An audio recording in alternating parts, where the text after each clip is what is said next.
Hello friends, welcome. Before I start, I'd like to just explain something some of you may be noticing, that I actually have very extreme short-term memory loss, and I talk about my short-term memory as being my secretary, and she's very forgetful, and when she goes to file stuff in my long-term memory also, that she puts it in places where she can't remember it is, so it's disorganised.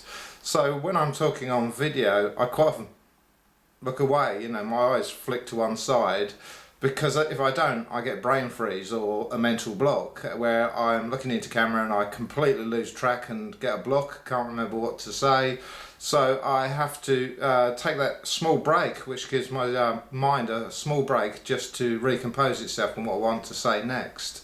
At school, I was never academic. I am not articulate in my videos because I'm not well educated, and my grammatical errors in my videos are obvious, so I do my best, and there's, in 2007 when I first started videos, I couldn't even speak to camera. I had to keep reading it off of scripts that I'd written, so I've progressed quite a bit in that way, that I can sort of patch together what I want to say.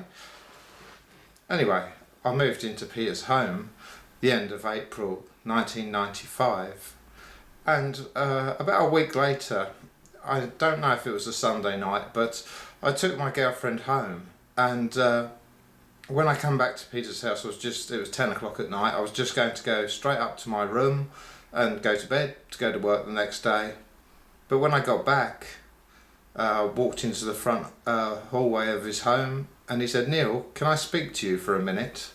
And I walked into his front room. Now Peter was a highly respected man, very rational, very astute and conscientious.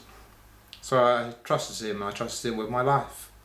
I walked into his front room and he said, "Neil, I've got something to tell you. I am Citadel, the Son of God, and God wishes to prove himself to you." And then there was another there, and they said, "What Peter says is true." They then got up and left.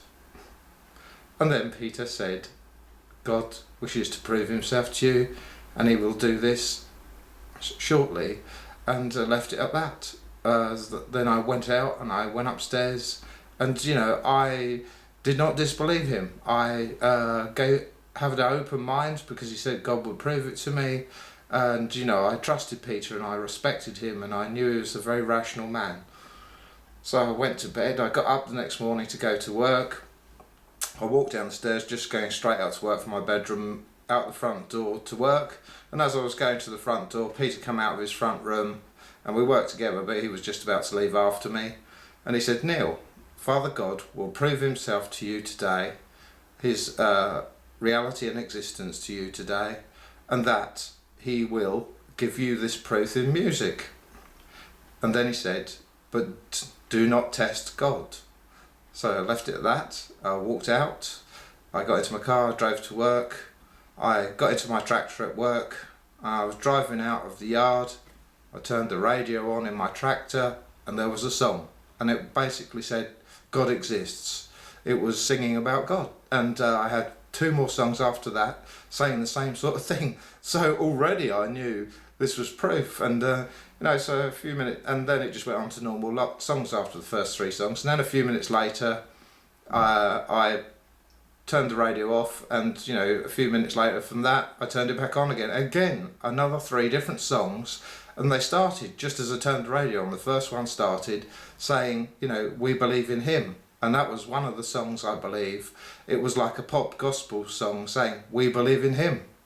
And it was songs like that. It was songs that I liked on the radio, which were sort of pop, easy listening, some even more like slightly dance pop music.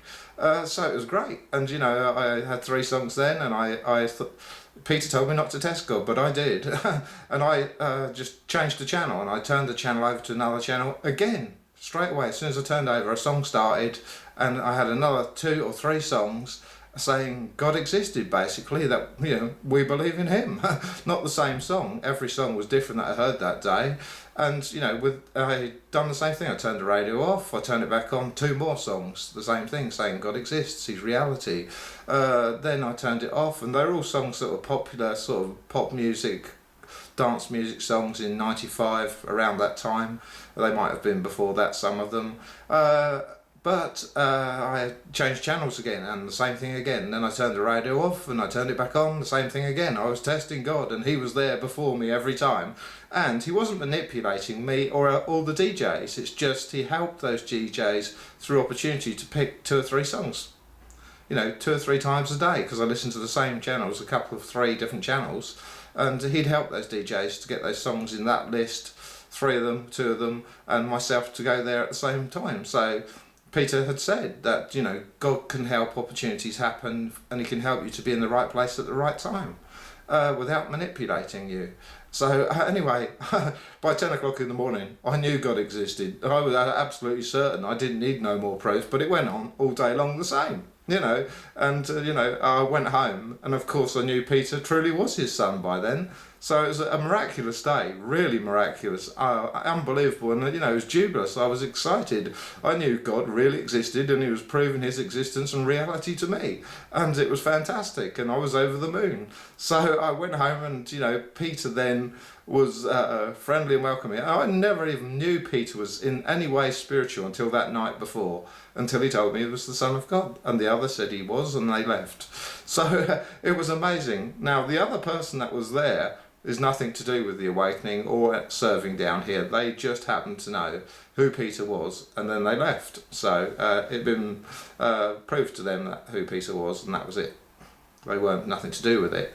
But when Peter came here in 45, 3 others, reincarnated beings, returned here with him, and I'll speak about them later. So this was my first proof, and the next day it happened again. It went on again. I didn't need any more proof, but the next day, not as much, but several times, the same thing happened again. So I had my proof of God. So I thank you for watching. Bless you. Love and light, Shep.